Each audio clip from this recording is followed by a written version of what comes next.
Continuando con su programa, Una Mirada, vamos ahora a ver cómo se encuentra el aspecto nacional e internacional. A la verdad que tenemos muchos temas y entre esos temas hay una controversia ahí presentada entre el presidente de la Cámara de Diputados y el senador de la provincia de Santo Domingo, donde dice el senador de la provincia de Santo Domingo que una de las razones por la cual no se ha aprobado el Código Penal de la República Dominicana es porque los diputados introducen otros anteproyectos con la intención de dilatar ese proceso. Y trajo eso una reacción inmediatamente del diputado presidente de la Cámara de Diputados, Alfredo Pacheco, diciendo que eso es un atrevimiento, que es una actitud de crear cizaña que tiene el senador Antonio de la provincia de Santo Domingo, y dice que va a remitir una carta al presidente del Senado de queja frente a esa actitud de ese senador. Del mismo partido. Del mismo partido de gobierno. ¿Sabe que yo entiendo que es un interés genuino del senador Antonio Taveras de con esto llamar la atención de que debe aprobarse por fin el Código Penal? Ahora, lo cierto es que esa discusión se separó, con la que yo no estuve de acuerdo, pero se separó. Y se dijo, conoceremos el Código Penal excluyendo las 3 causales. Correcto. Que era la piedra de la discordia. ¿Qué es? ¿Qué es? Y sigue siendo. Bueno, pero si se excluyó, si ese no era es el tema, entonces ya no es. Entonces, como que esta es una discusión estéril que yo veo, porque si ya esto estuvo claro, se colocó claramente de esa separación entre las leyes, ¿cómo va a constituirse entonces la introducción de nuevo proyecto de ley en la Cámara de Diputados como excusa para que no se apruebe el proyecto de Código Penal? Como que eso no me cuadra a mí. Y ahí está la discusión entre ellos. Nunca, muchachos, perdón, me gusta llamarle así, nunca se ha escrito la historia del Congreso. No la conozco. Sí, la historia del Congreso Dominicano. Una buena historia, no se ha hecho nunca. Y es necesario, por cierto, hacerla. Una historia que narra. Sería interesante hacerla. Que narra incluso los congresos distintos. Yo he visto cosas históricas en ese congreso. Yo quise presencialmente ser testigo de la historia, por ejemplo, en la reforma constitucional de 1994, donde observé en persona. No hay que de esa no debemos cansarnos de contarla. Donde observé en persona. Vi ver a Quique Antún, a Federico Antún Valle. ¿Esa no fue la del famoso 50? Sí. Que hay mucha gente que dice que lo que se aprobó son 45. No, lo que se aprobó son 40%. Eso fue el pacto por la democracia. Y una diferencia entre quedar en primer lugar y el segundo. Puede haber una confusión. De un 10%. De un 10. Me gustaría que se explicara, pero no fue que se concertó. Claro. O sea, se llegó a acuerdo. Se concertó un 40%. Tienes razón. Se puede confundir. Un problema de sintaxis. Es que hubo acuerdo. Sí, para un 40% y una diferencia de un 10%. Lo que se acordó. Exactamente. Lo que toda la fuerza acordaron. El Partido Reformista. Pero una diferencia de un 10%. Y el PRD en ese momento, que eran los principales partidos. Y una diferencia de un 10% entre que quien quede en primer lugar y en segundo lugar para que se declare un ganador. Lo pactado. Y fue violado en el Congreso. Así es. Sí. Ahí vi yo a Federico Antún Valles, mejor conocido como Quique, llevar la línea del Partido Reformista de Joaquín Balaguer a mi compueblano y amigo, el doctor Jaime David Fernández Mirabal, quien 2 años después fue beneficiario constituyéndose el vicepresidente de la República. Fueron con el 50. Y los senadores entonces del PLD aprobar la línea que Balaguer bajaba. Eso lo vi yo en persona. ¿Cuál fue lo que Balaguer bajó? Que se modificaba lo pactado, lo que se firmó en Palacio, se violaba. Denominado como Pacto por la Democracia. Se violaba. Y que posteriormente se aprobó en violación de esos pactados en el Congreso. Eso lo vi yo en persona. O sea, yo lo presento, lo llegaron a presentar. Y sí, solamente quise hacer esa anotación porque tú hablaste de la historia. No, pero de algo que yo presencié. Y sobre todo, en esa misma historia hay que... Yo me iba todos los días a las 7:30 de la mañana con mi hermano, Caunau y yo nos íbamos todos los días por la mañana al Congreso Nacional. A vivir eso. Y además, contando esa historia, hay que también, indudablemente jugó un papel, aunque no presencial, en aquel tiempo, el licenciado Fernando Álvarez Bogar, que se negó a asistir a esa firma en la Biblioteca Nacional, diciendo que con Balaguer no se podía pactar, que al final Balaguer iba a engañar. Y finalmente cuando se cambió exactamente eso, dijo él, se lamentó no haber ido, porque dice, si yo hubiese ido, Peña no firma eso. Okay. Interesante ese testimonio. Si yo hubiese ido, Peña no firma otro eso. testimonio interesante. Tú estás dando un testimonio histórico. Tú lo conoces ahí en vivo. Ahí en vivo. Eso no te lo contó nadie. Eso estuve yo ahí, exactamente. Entonces, todo un congreso, el Congreso Dominicano tiene una historia. Por cierto, pero Francisco Bono, para mí, el pensador social y político más importante del siglo XIX. Denominado padre de la sociología dominicana. Los sociólogos lo reconocemos así. Que tenía interpretaciones incluso a asomo de genialidad.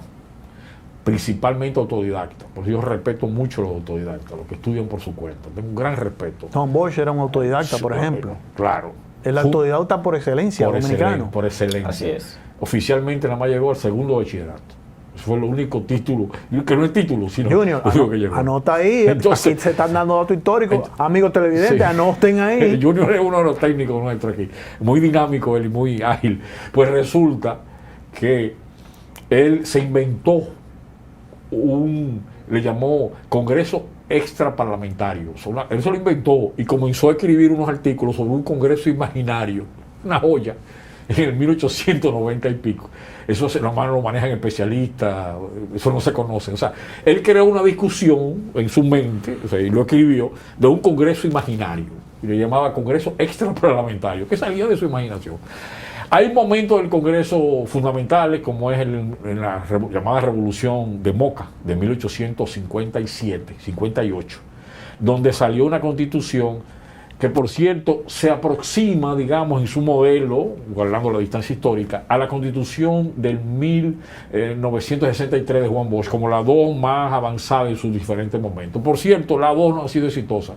O sea, la de 57, la de 1857 y 58, inmediatamente la derogó el gobierno de fuerza autoritario y no democrático de Pedro Santana. Y la constitución del 63 le dieron golpe de Estado y la anularon también, apenas teniendo casi 4 meses de vigencia, porque entró en abril y la derogaron en septiembre.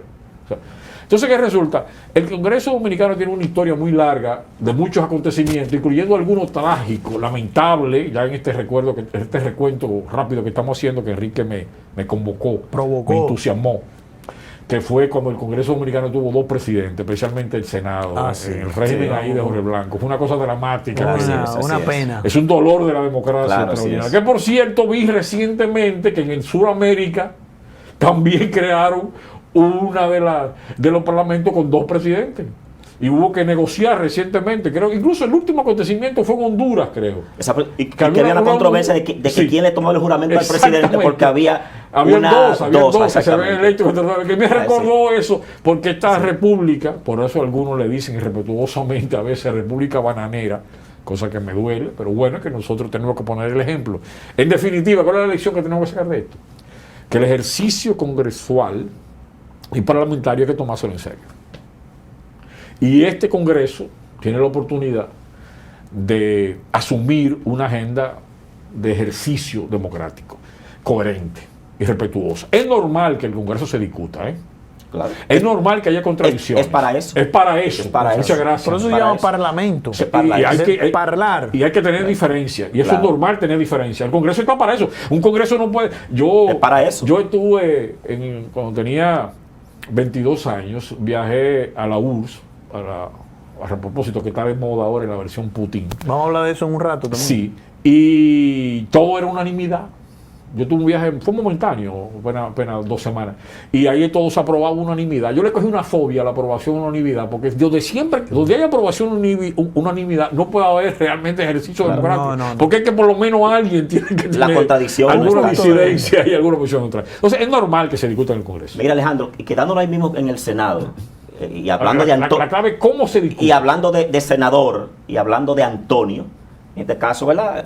Planteamos de Antonio Taveras, pero Antonio Marte, quien es senador de Santiago Rodríguez, dio en esta semana una declaración interesantísima. Dice él que sin haber presentado aspiraciones a la presidencia de la República, las encuestas lo sitúan a él como en el 5º lugar de la preferencia en el electorado. A propósito de cosas dice así. Antonio Marte, que está en el 5º lugar sin haber anunciado, ni haber dicho, ni haber proclamado que él aspira a ser presidente. A propósito de cosas así. La alta valoración que A tiene. propósito de cosas Yo voy así. a pasar de ese comentario. Paso, como ese dominó. Sí, Paso. pasa. El diputado Cedeño. Bueno, de la Romana, eso fue otro también. acaba de crear un boom en las redes exactamente. muy recientemente con relación a que utilizó príncipe. Sí, que, somos, que los diputados somos príncipes Sí. y tenemos Lo que pasa privilegios. pero es verdad, en esencia. Ahora, él aclaró después, porque él dijo que eso, sin embargo, él sometió un proyecto, esto es importante, y ahí él se reivindicó, Por eso es que hay que leer completa la noticia, que cosas que la gente no hace en las redes hoy día. Solamente el título. Leer titulares. Él dijo que él sometió para regular el sistema de las exoneraciones y ponerle un tope. Y segundo, entiendo que condicional a que lo tiene que usar el titular. El titular. Es decir, evitar la venta. O sea que Esa si, fue la si propuesta. hubiera procurado realmente por ser un príncipe, no Claro. tuviera O sea, al contrario, despojándose, él despojándose de eso. Él le puso pleitesía. límite al príncipe, que en este caso son los diputados. Entonces, en definitiva, creo que el mensaje ahí, para pasar a otro aspecto que ustedes entiendan que debemos tratar, es el hecho de que es normal que haya debate, eso es normal, eso no lo debemos ver, eso debemos ver como un ejercicio de la democracia. Lo que hay que tener cuidado es cómo se debate, cómo tú se descalifica.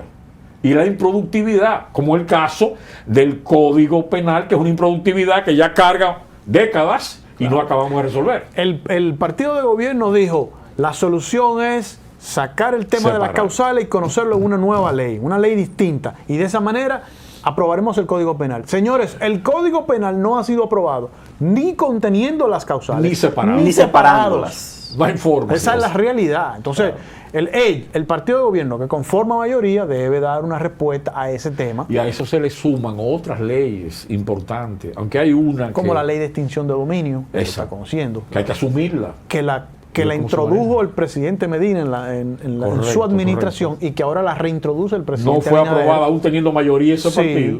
Y ahora, teniendo mayoría de nuevo, ahora el gobierno tampoco la aborda con la energía Que suficiente. quizá la debamos tocar aquí, conversar un poco en un día solo a la ley de extinción de dominio, porque tiene Sí, unas es útil. implicaciones Es útil. importantísimas. Claro, Y exactamente. que Andrés recupere una sección especial que él hizo. Conociendo la ley. Conociendo la ley, que- exactamente. que tenemos que moverla Volver, porque fue muy exactamente. buena, muy aplaudida por nuestros telespectadores y por nosotros mismos Y también. especialmente por lo que siguen las redes sociales en Ahí hay una, el internet. ahí hay una que yo quisiera ni hablar, porque yo prefiero que no la aprueben. Porque ¿Cuál es? ¿Cuál es? Tengo ¿cómo se dice? Mi pálpito, dice la gente a nivel del pueblo. Cuando la gente dice que tiene pálpito, en el fondo lo que están diciendo es que tienen temor. Temor, claro. Con relación al código de agua. Eso tiene un tiempo ahí. Ese Yo otro digo que que tengo afecta por el mucho problema interés. de que eso hay que manejarlo con mucho cuidado. Y como el agua para mí es sagrada, es una cosa real, no es un discurso, es real que para mí el agua es sagrada. Eso es real para mí. Yo no consigo, no puede haber ese- agua, y no ese puede re- haber vida. Y sin ese agua. es real. Entonces ese código hay que Dice manejarlo Manegonte con que cuidado. cada gota cuenta. Sí, porque la, Aunque sea un chin. Aunque la sea un intervención chin. privada, de empresa privada, hay que manejarlo con mucho cuidado. Y ese código, en su momento atrás, y ese código tiene como 15 años, en su momento atrás tenía como uno de los objetivos la idea de privatizar algunos servicios de agua, y eso es muy delicado. Sin embargo, hay leyes centrales como esta y otra de fortalecimiento, incluyendo la que el gobierno actual quiere patrocinar, que es con relación a darle mayor solidez, independencia al sistema de los fiscales y de los procuradores, para lo cual incluso un tema polémico, que los partidos de la oposición se han definido radicalmente en contra y abandonaron la mesa de la discusión en el diálogo Del Consejo Económico y Social, un tema fuerte. Sobre todo porque en la parte que tiene que ver, porque el temor que tiene la oposición es el temor a la reforma constitucional, quizás no a los otros temas, Pero eso justamente motivado por ese Pero tema. eso crea una situación política nueva en el país. Dominicanos, eso crea una situación política nueva. Ajá. Sí, porque el hecho de retirarse es muy radical. O sea, ellos abandonaron el diálogo. Ni lo vamos a discutir. No No lo vamos a apoyar y ni lo vamos a discutir. Sobre Fue solo muy la dura esa mesa decisión. de Fue la muy dura. Tiene que ver la reforma Los constitucional, demás temas correcto. no. Sí, pero fue dura esa decisión porque al abandonar la discusión, el PRD, el Partido de Liberación Dominicana y la Fuerza del Pueblo fueron las tres fuerzas que realmente son las tres mejor posicionadas después del partido de gobierno. O sea, Así son es, las así tres es. principales después del partido de gobierno.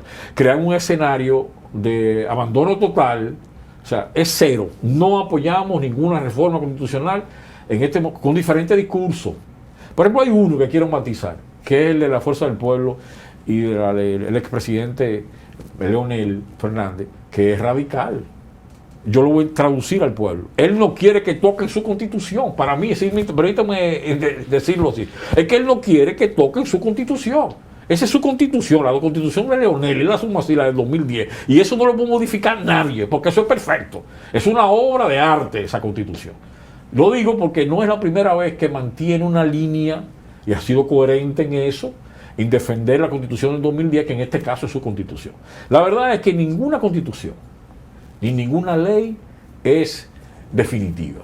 Todas pueden ser sometidas a discusión. Claro. La dinámica dice que se pueden cambiar, se pueden las modificar, sociedades son dinámicas, adaptarse, son dinámicas. y las leyes son lógicamente, como decía Andrés, la oposición entiende, la oposición política formal, que le pueden meter otra cosa ahí, incluyendo el temita del 50+1, que en cabeza caliente se ha señalado eso y le tienen miedo.